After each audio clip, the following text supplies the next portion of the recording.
Hello team and welcome to another ATP Geopolitics video with myself, Jonathan MSP. This is Ukraine War News Update, the first part thereof for the 25th of September 2026, day before my birthday. How exciting.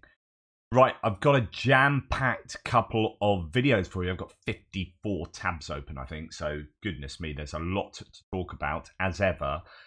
Let's get to it. The Russian losses for the day before, as according to the Ukrainian General Staff, are listed here. All the usual caveats apply. They can be found in my description below. And just to let you know, I've been whinging about YouTube's policy with demonetization of videos, etc., etc. I do. For my first video, I try not to show the videos. I still fail and get hit for it. But all the links to the videos I show you in these first couple of sections on my first video are in the description below, and they have been for like weeks and weeks now. So if you do want to see the full version of the videos I link to here, although there shouldn't be too many sort of things getting blown up today and whatnot, they will be in the description. 420 personnel lost, 5 tanks, 13 armored personnel vehicles. So that's kind of where we've seen it over the last few days. Slightly heavier losses of APVs compared to tanks. I think there's just quite a lot of activity going on in the Verbova, Novoprokopivka area, and that will translate into quite a bit of lost equipment like this. 27 artillery systems, still a huge loss in that category. That's happening on a daily basis. 2 multiple launch rocket systems, 2 anti-aircraft warfare systems. That's quite a good day for the Ukrainians for both of those categories. As you can see, along the course of this war, Russians have lost over 1 a day in MLRS and under 1 a day in anti-aircraft warfare systems. So 2 a day for both those is fairly decent. 7 drones, that's not from last night, but the night before. There's quite a big wave of attacks last night. We'll talk about that in a second. 12 vehicles and fuel tanks, actually one of the lower numbers we've seen in that category for some time. 4 pieces of special equipment, and I've got a bit of footage of an ISR post getting destroyed by a HIMARS or a Gimler's missile, which is an interesting choice of ordnance there. So, yeah, I guess fairly normal day, where normal is pretty horrific for the Russians in terms of human beings being wastefully expended in the name of some narcissistic dictator's intention. And a fair amount of equipment lost as well. Not the worst day, but a consistently bad state of affairs for the Russians. Let's have a look at what Oryx, the aggregator of visually confirmed losses, says. Well, actually, quite a lot of Ukrainian losses, and this is what we would expect when the Ukrainians are on a concerted attack in certain areas using quite a bit of equipment. So here we have a number of tanks, actually. So 2, 4, 5 tanks, including 2 Strigsvan 122 main battle tanks. So those are the Leopard 2, or sorry, one of those. That's the Leopard 2 variant provided by the Swedes. And then 2 T-80s, T-72, T-72. Yeah, so that is a few tanks lost there. A couple, we've got a CV-90 IFV, the infantry fighting vehicles, so that's going to be a bit of a loss, and another Bradley there. Haven't seen them for some time. Other than that, it's a bit of everything there on in. What we'd expect, there is another Brem armored recovery vehicle thrown in, good measure there. But yeah, so that's what the sort of equipment you'd expect if the Ukrainians were on attack. But 21 is quite a high number. Let's have a look at the Russian losses. Right, so 55 for the Russians. So that is, at least according to Oryx, a ratio that's in favor of the Ukrainians here at over 2 to 1. What do we have for the Russians? Well, actually, only a few tanks, really. I mean, 4 tanks compared to the Ukrainians' 5, I think. But a lot of infantry fighting vehicles and APCs here. I mean, goodness me. 13, 17, 20, 21, 23. 23 armored personnel vehicles of different varieties there. And then a whole bunch of howitzers. This kind of starts feeding into the stats that we have been shown by the Ukrainian General Staff here. So 27 today. We've had it in the 30s and 40s over the last week. Really heavy losses in that category, and somewhat reflected here in Oryx's stats. 3 multiple launch rocket systems. And what do we have? Umbrella surface-to-air missile, a Ka-52 attack helicopter damaged. I don't know if that's the one that was being hauled on the trailer that I showed you a week or so ago, and then a bunch of trucks and whatnot. So, yeah, heavy losses for both sides, but 2-to-1 ratio of Russian to Ukrainian. Well, Andrew Perpetua, who does a similar sort of thing on a daily basis, this is his snapshot, and actually, Ukrainians have lost more compared to the Russians as far as he has been checking out. And again, it's heavy for the Russians on infantry fighting vehicles, APVs, those kind of pieces. And then for the Ukrainians, just right across the spectrum there of stuff lost, from engineering vehicles down through only one tank, but APCs and MRAPs and IFVs. So heavy on that, and that's what the Ukrainians are predominantly using to do their attacks. So that's why you would expect those to be attrited. And then trucks and civilian vehicles as well. Numbers, SUVs and vans. Here we can see the Russians producing their own montage videos of first-person view drones. The Russians, there was talk probably 6 months ago of the Russians saying we are 6 months behind the Ukrainians in terms of the usage of these kind of drones. And 6 months later, they are becoming a bit of a nuisance for the Ukrainians. Their claims on the front lines in trenches that first-person view drones used by the Russians are a bit of a thorn in the side for the Ukrainians. And as you can see from these statistics, they are taking their toll on Ukrainian vehicles as well. A couple of decoys thrown in as well. I love it when he puts in a tree. So obviously you can take that off their stats, really. There are a heavy number of decoys being used, being constructed by the Ukrainians and being utilized near the front line. So then we have this. So this is Oryx's list of counting down the list of Russian army equipment not yet destroyed. Cross this off. So this has been destroyed. I can only imagine there's one of the, well, you can see two of them there, actually, a few of these. This is an MTLB with a welded on top a shipborne multiple launch rocket system. So you see these on board naval vessels. And what's happened is you get these Frankentank construction that the Russians are doing. Now, it's not to take the mickey out of them. It's like they can cause you a headache, right? You don't want one of these rockets landing on your head. But it's why would the Russians be in a position where they would be building these? And it's because they don't have the equipment to build, standard orthodox vehicles with orthodox munitions on board, orthodox weapons.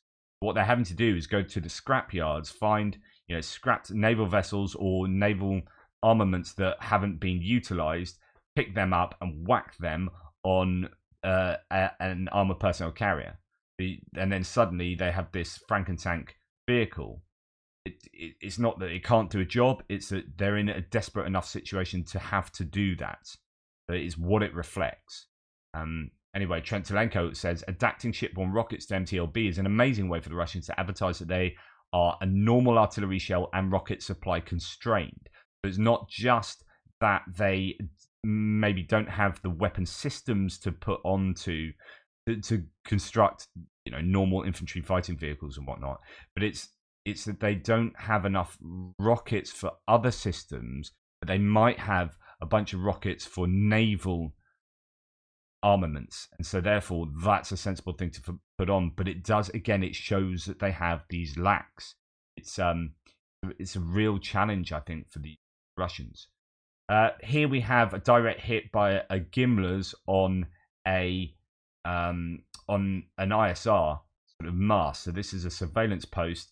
As you can see, popped in. You see all the trench lines as well. It's quite an interesting video, this, in terms of what you can see. And then that gets absolutely hammered by a Gimler's, maybe a HIMARS rocket here. As you can see, possibly tungsten ball bearings going. But I think it was a direct hit right on the middle of it as well. So anyway, there is that. You can check out the full video in the description below. Now, I'm going to show you this video. This shouldn't be a problem. This is just... I showed you a video similar to this the other day of a drone being flown into a dugout and a tree line, and it's kind of missing trees and whatnot. This is another piece of footage that it just goes to show. Like, this is, on the one hand, this is amazing. Wow, like the competency of the drone operators and the ability to get these drones kind of anywhere. And on the other hand, it's quite scary, right? That nowhere is safe. So although the footage isn't great, you've got a drone going through a forest, just slowing down, going at like walking level, and then popping into a dugout. It's just absolutely incredible. And then you see the explosion from above. Just incredible capability of these drones to you know, they're almost assassination drones. You can pinpoint anything and anyone. You know, that drone technically, as long as it's got a signal, could turn corners inside dugouts, right? Okay. Helino is a village near Kursk airport. Russian affiliated channel fighter bomber suggests something happened there. Another fighter jet did it, and its life there. So there's a rumor that a fighter jet might have been lost inside Russia, but I've heard nothing since then, so not sure. But fighter bomber is a Russian aviation channel, Russian Air Force channel on Telegram. And then in sort of hits and losses, we've got an occupied car being blown up in Jankoy, which is to the north of Crimea. It is a logistics hub, but there's partisan activity there to suggest that, you know, I'm going to come on to speak a little bit later, probably in my second video, about what the Russians are doing in terms of mobilization. It looks like they're going to try and mobilize people within the occupied territories around here. Goodness me, imagine being pro-Ukrainian Ukrainian in these areas, being summoned to go and fight against Ukrainians. I mean, it's awful. So I was thinking I would just do a runner and try and be a partisan in the area. And you might see an uptick in partisan activity like this as a response to mobilization. I don't know. Anyway, moving on to distance strikes. During the night, the Ukrainian Air Force, it was a really big night again for attacks. I mean, not to the same extent that we saw at the peak of the war. So 120 pieces of ordnance being sent into Ukraine. As I say, at the peak. Now we're seeing far fewer missiles and drones, and that's, I think, a reflection of the state of affairs for Russian manufacturing and importing of munitions. But it's still a problem, and they are potentially stockpiling as well, ready for winter to hit the energy infrastructure again. Anyway, during the night, the Ukrainian Air Defense Forces destroyed 11 caliber missiles. That's 11 out of, or it says 11 out of 12. I heard elsewhere that all calibers were shot down, so maybe one got through. 19 Shahed drones. Apparently, all the drones were shot down, so it's 19 out of 19. And 2 P-800 Onyx. So these are anti-ship missiles that take a trajectory that's really difficult for the air defense systems to shoot down, unless it's like your top of the range Patriots and whatnot. In other words, you have most things being shot down, a couple of things getting through. So a bit of a challenge to the Ukrainians, but not as bad as it could be. And here we have one of the major hits that's being talked about today, which is the hotel in the city of Odessa. So Odessa being targeted again. I mean, this is one of the places where I would be having one of my top air defense systems. It's been hit consistently for the last month or so, and this is the hotel that was taken out. As you can see, you know, it's a hotel. There's civilian infrastructure being hit. The Russians are going to argue, I guess, that full of armed forces or something. But anyway, that's struck by Russian missiles. That's what the hotel used to look like, and that's what it looks like now. So thanks for that, Russia. Well, I'm going to be a bit ranty today. I know I am. In the geopolitics section of my second video, I know I'm already angry inside, so I am going to get ranty. Sorry, not sorry. Wait for that. New explosions are reported in Tokmak. So this is yesterday. So explosions reported in Tokmak. That's hit consistently. Just to remind you where Tokmak is. It's one of the objectives for the counteroffensive, no doubt, just below where they are in Robotyne at the moment. So let's see what places were hit yesterday. According to Russian military bloggers, Ukrainian drone strike on the Kalina air base near Kursk today. So that is yesterday. Killed a number of Russian personnel. So actually, we heard something exploding in Kursk. There were claims of different things. There was claims of an FSB building being hit, and there were apparently also an airbase. So there were multiple hits in Kursk yesterday. And yeah. Balaclava in Crimea, explosions there. Sevastopol in Crimea, explosions there yesterday. Simferopol yesterday, explosions there. Tula and Moscow region. This is going right up into Russia, right to the heart of Russia. Explosions in Tula caught on CCTV and spread on social media. So there have been strikes within Russia, and then explosions. I think this morning, explosions in Sevastopol, but to do with they're doing demolition on the naval headquarters building. So demolition work there, and that a lot of that is collapsing, I believe. It's collapsed. So not offensive explosions. However, there are some, I believe, going on. So something continues to explode in Sevastopol. 3 explosions have already been counted. Smoke screen has been erected over the southern bay. So I doubt that is just demolition on the headquarters. And we are also seeing in Luhansk today, a factory has been hit that was once a defense industry factory for the Ukrainians, but obviously it's now Russian occupied territory, Sorokino. Something's been hit there, and it's also caused. There are claims it's a warehouse full of ammunition. Not sure, but something fairly high value, I'd imagine, has been hit in Luhansk. So the Ukrainians still very busy with their missiles and drones.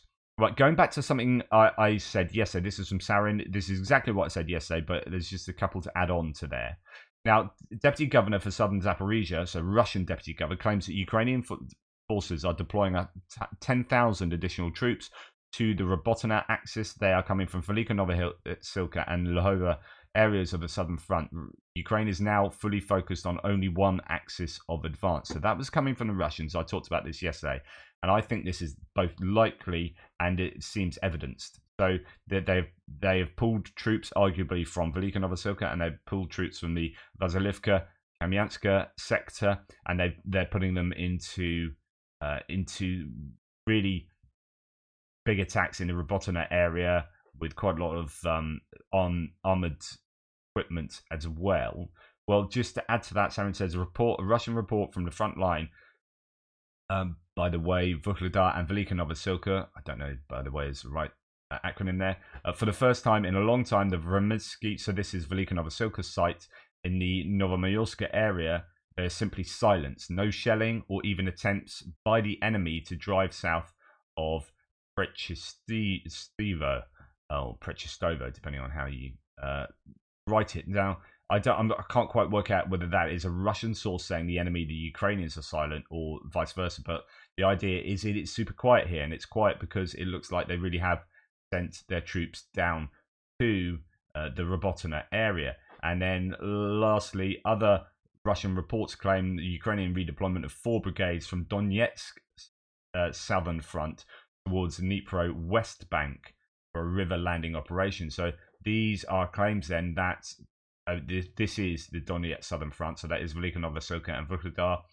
That troops are being redeployed possibly to the Dnipro River for some incursion, some advance across the river and an attack into occupied territory. So, yeah, lots could be going on there. Okay, other bits and pieces. Russian sources are saying that Evil Gherkin was beaten during a walk in a detention center. So, according to the Russians, take this with a pinch of salt, he was beaten up by an Azov regiment, far-right Ukrainian Nazi, Ukrainian right-wing radical. That's what the Russian claim is. Whether that's what happened, I don't know. Nonetheless, he's been on the receiving end of some attention.